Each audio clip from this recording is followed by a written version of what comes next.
Hello and welcome to the home of the Ghost Owl, back for some more Total Warhammer 3 faction focus, looking at the possible legendary lords and heroes that could be added to a faction's roster. Recent release of the roadmap showing additional legendary lords and heroes being added to factions. Harry the Hammer being added into the game as a legendary hero for Warriors of Chaos sparked that interest in me as a big fan of Warhammer Fantasy Battle and a big fan of Total Warhammer 3 to look at who else we might see in the game in the future. So we've been going in alphabetical order, and we've now currently landed on the Lizardmen. Now the focus has been to try and narrow down the list where possible. Decades of lore and numerous books mean that there are lots of different characters out there that you could shove into a list of who could possibly in it. We've tried to narrow that down where possible, so that we don't have tons of characters to look at. So what we're focused on is those that are either super well known and famous, even if they didn't have rules in a miniature, but more interestingly those that were in the last edition of the army book or that did have rules and miniatures. Now, the Lizardmen are absolutely awash with legendary lords.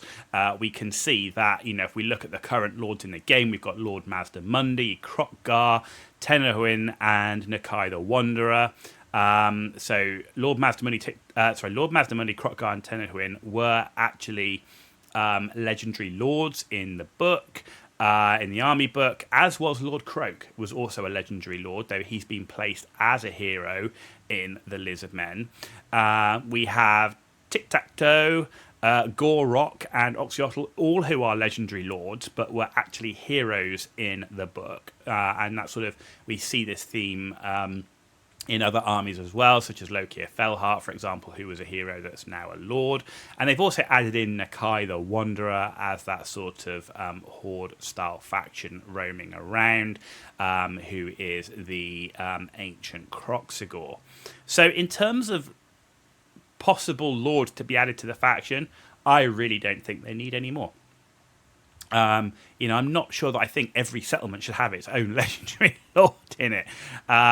I think, the Lizardmen are more than well blessed with 7 legendary lords. They don't really need any more. I do think it's interesting they put Kroq in as a hero, but then in the same way, he doesn't lead armies. He's more somebody that comes in to help in that moment of dire circumstance.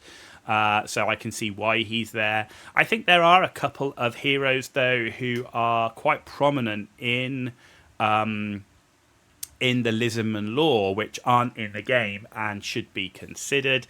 And of those, we've got Teto Echo. He's in the 8th edition book as a hero. He is a chief astronomer to the Temple of the Eclipse.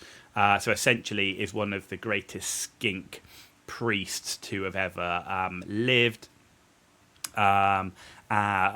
Clearly in the heavens sort of magic skill line.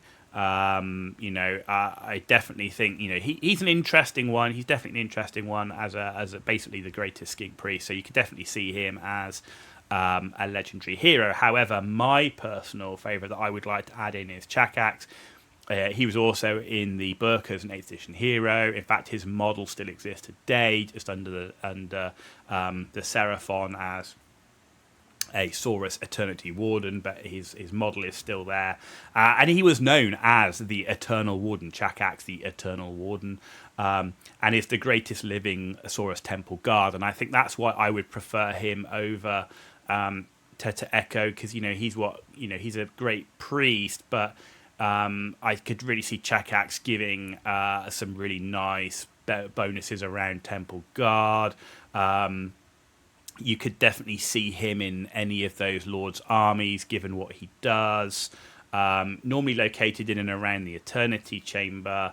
But very few Saurus Temple Guard get the rank of Eternity Warden, and I think Chakax would be a really good hero to add to the game for the Lizardmen. So I don't think I would add any more Lords in. In fact, I pretty much know I personally wouldn't add any more Lords in, but I could definitely see Chakax going in there as a legendary hero.